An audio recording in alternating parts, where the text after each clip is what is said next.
Leitura da Palavra de Deus em Mateus capítulo 5, a partir do versículo 43 até o 48, que diz assim: Ouvistes que foi dito, amarás o teu próximo e odiarás o teu inimigo. Eu, porém, vos digo, amai a vossos inimigos, bendizei os que vos maldizem, fazei bem aos que vos odeiam, e orai pelos que vos maltratam e vos perseguem, para que sejais filhos do vosso Pai que está nos céus. Porque faz que o seu sol se levante sobre maus e bons, e a chuva desça sobre justos e injustos. Pois, se amardes os que vos amam, que galardão tereis? Não fazem os publicanos também o mesmo? E se saudardes unicamente os vossos irmãos, que fazeis demais? Não fazem os publicanos também assim? Sede vós, pois, perfeitos, como é perfeito o vosso Pai que está nos céus. Mateus capítulo 5, versos 43 a 48. E nesse trecho da palavra nós vemos mais um ensino de Jesus, para que nós saibamos como nos conduzir e ser testemunhas do Evangelho que nos trouxe a salvação. Nessa palavra, nós vemos Jesus ensinando que nós devemos amar os nossos inimigos, devemos orar por aqueles que nos perseguem, devemos bendizer aqueles que nos maldizem. E isso parece muito contraditório, parece uma coisa muito difícil de se alcançar na prática. E, na verdade, na maioria das vezes, nós temos tropeçado nesse ensino. Nós temos tido muita dificuldade para cumprir essa palavra, porque ela vai contra aquilo que nós aprendemos nesta vida. Vai contra, inclusive, aquilo que o mundo está a cada dia lançando sobre nós, os valores que o mundo tem ensinado, os valores que o mundo tem colocado para nós cada dia, eles levam para o contrário disso. E Jesus então está nos ensinando como é que nós devemos fazer para que nós sejamos agradáveis a Deus, para que o nosso testemunho seja fiel.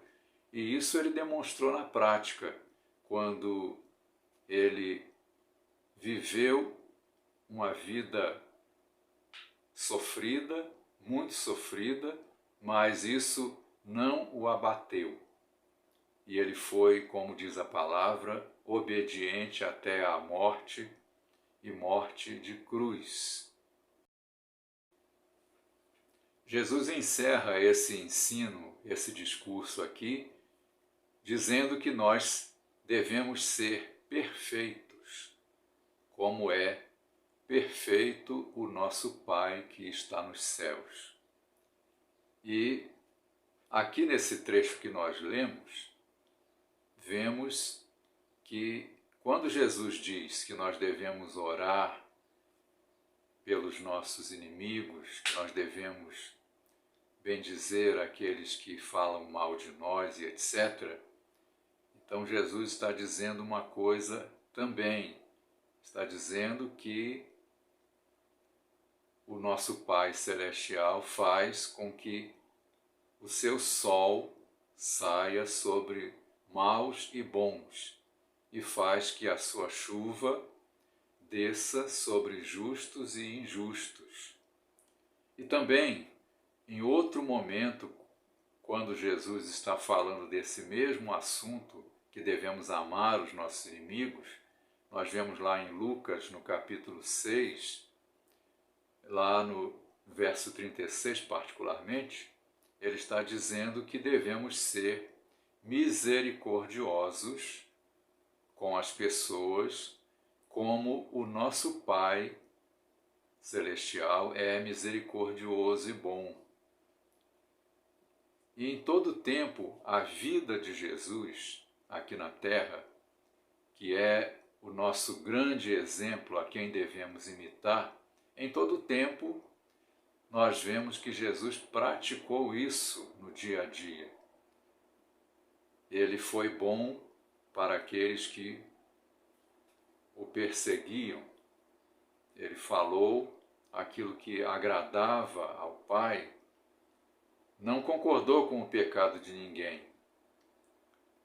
e falou duramente com aqueles que ele considerou hipócritas, falou duramente com aqueles que ensinavam uma coisa e faziam outra, mas em nenhum momento deixou transparecer que estivesse odiando a alguém que se apresentasse como seu inimigo. Muito pelo contrário, ele os amou e os amou até o fim. Tanto é assim que foi para a cruz.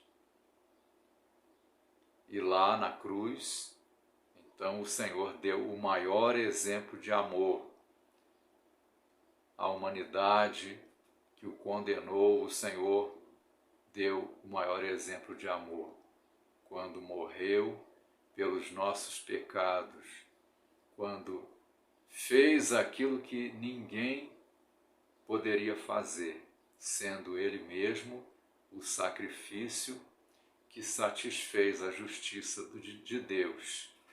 E assim, pela fé nesse sacrifício, nós podemos alcançar hoje a salvação. Então o Senhor fez tudo aquilo que era preciso para que nós tenhamos acesso à vida eterna. O Senhor, Ele nos amou quando nós nem ainda pensávamos nele, quando nós ainda andávamos pelos nossos maus caminhos. O Senhor já tinha nos amado e já tinha preparado tudo para nós. E Ele colocou isso como ensino e declarou que se nós fizermos assim, nós seremos então perfeitos. O perfeito que fala-se aqui na palavra, o que Jesus falou aqui na palavra, não quer dizer uma vida que não tenha nenhum pecado, porque o próprio Deus sabe que isso é impossível para nós nesta vida.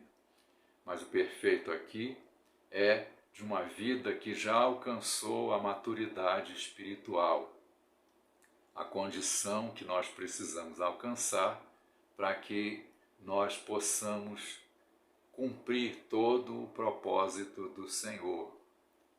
Então, ele conclui dizendo que devemos ser perfeitos.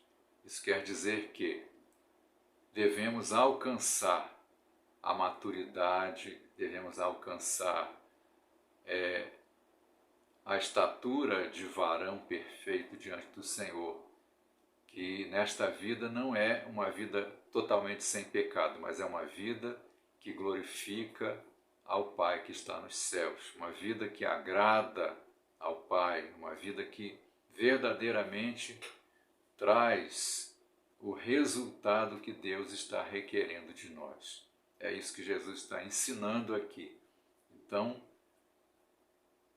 não sabemos como conseguir amar os nossos inimigos, mas no Senhor nós vamos conseguir, porque o Espírito Santo de Deus agora habita em nós. Não sabemos como vencer a nossa própria limitação, mas no Senhor nós somos fortalecidos e somos capacitados para vencer as nossas limitações e assim glorificar ao Pai. Então vamos dar glória a Deus, fazendo com que a nossa vida seja agradável ao Pai. Vamos fazer aquilo que o Senhor está nos orientando. Vamos dizer ao Pai com as nossas atitudes que nós agora queremos ser perfeitos, que nós agora lutamos para alcançar aquilo que o Senhor tem nos dado a alcançar. E Ele vai, então, nos ajudar até que nós estejamos alcançando aquilo que é a vontade do Senhor e assim glorificando o Pai que está nos céus. Deus nos abençoe, fique com Deus, fique na paz.